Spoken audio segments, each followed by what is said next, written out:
അന്തർ സംസ്ഥാന മയക്കുമരുന്ന് കടത്തിൽ കർണാടക, തമിഴ്നാട്, പുതുച്ചേരി മുഖ്യമന്ത്രിമാർക്ക് കേരള മുഖ്യമന്ത്രിയുടെ കത്ത്. ഓപ്പറേഷൻ തൂഫാൻ കൂടുതൽ ശക്തമാക്കുന്നതിന്റെ ഭാഗമായിട്ടാണ് ഈ കത്ത് അയച്ചിരിക്കുന്നത്. പദ്ധതിയുടെ ഭാഗമായിട്ടുള്ള നടപടികൾ മുഖ്യമന്ത്രി കത്തിൽ വിശദീകരിച്ചു. ഹാൻസ് ജോൺ ആണ് വിവരങ്ങളുമായി നമുക്കൊപ്പം ചേർന്നത്. ഹാൻസ്, ഈ സംസ്ഥാന സർക്കാർ ആരംഭിച്ച ആഭ്യന്തര വകുപ്പ് തുടങ്ങിയ ഓപ്പറേഷൻ തൂഫാന് ജനങ്ങൾക്കിടയിൽ വലിയ പിന്തുണയുണ്ട്, പ്രശംസയുണ്ട്. നല്ല നടപടിക്രമങ്ങളുമായി മുന്നോട്ട് പോവുകയാണ് ഓപ്പറേഷൻ തൂഫാൻ.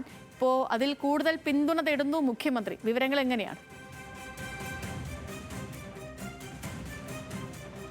തീർച്ചയായും സേതു, ആഭ്യന്തര വകുപ്പിന്റെ ഓപ്പറേഷൻ തൂഫാൻ പദ്ധതിയുടെ ഭാഗമായി ഇതിനോടകം തന്നെ 2000-ലധികം കേസുകൾ രജിസ്റ്റർ ചെയ്തിട്ടുണ്ട്. ഈ ഓപ്പറേഷൻ തൂഫാൻ കൂടുതൽ ശക്തമാക്കുന്നതിന്റെ ഭാഗമായിട്ടാണ് കേരളവുമായി അതിർത്തി പങ്കിടുന്ന 3 ഇടങ്ങൾ, 2 സംസ്ഥാനത്തിനും ഒരു കേന്ദ്രഭരണ പ്രദേശത്തിലെ മുഖ്യമന്ത്രിമാർക്കും കത്തയച്ചിരിക്കുന്നത്. മുഖ്യമന്ത്രി വി ഡി സതീശനാണ് ഈ കത്തയച്ചിരിക്കുന്നത്. ഈ പദ്ധതിയുമായി ബന്ധപ്പെട്ട്, ഓപ്പറേഷൻ തൂഫാനുമായി ബന്ധപ്പെട്ടുള്ള നടപടിക്രമങ്ങൾ മുഖ്യമന്ത്രി ഈ കത്തിൽ വിശദീകരിച്ചിട്ടുണ്ട്. ഒപ്പം തന്നെ ഈ സംസ്ഥാനത്തേക്ക് അല്ലെങ്കിൽ അന്തർ സംസ്ഥാന മയക്കുമരുന്ന് കടത്ത് സംഭവിക്കുന്നത് ഈ 3 പ്രദേശങ്ങളെ കേന്ദ്രീകരിച്ചുകൊണ്ടാണ് കേരളത്തിലേക്ക് മയക്കുമരുന്ന് ഒഴുകുന്നത്. അതുകൊണ്ട് തന്നെ ഈ മയക്കുമരുന്നിൻ്റെ തടയൽ അല്ലെങ്കിൽ ഈ ഒഴുക്ക് തടയാനായി 3 ഇടങ്ങളുടെയും കൂട്ടായ ഏകോപിതമായിട്ടുള്ള പ്രവർത്തനം ആവശ്യമാണ്. ഒപ്പം തന്നെ ഈ മയക്കുമരുന്ന് ശൃംഖല വിവിധ സംസ്ഥാനങ്ങൾ കേന്ദ്രീകരിച്ചുകൊണ്ടാണ് പ്രവർത്തിക്കുന്നത്. അതുകൊണ്ട് തന്നെ ഈ ലഹരി കടത്ത് ശൃംഖലകളെ നശിപ്പിക്കണമെങ്കിൽ കൂട്ടായ പ്രവർത്തനം തന്നെ ആവശ്യമാണ്. തത്സമയമായിട്ടുള്ള വിവര കൈമാറ്റം, സംയുക്ത ഓപ്പറേഷനുകൾ, ഏകോപിത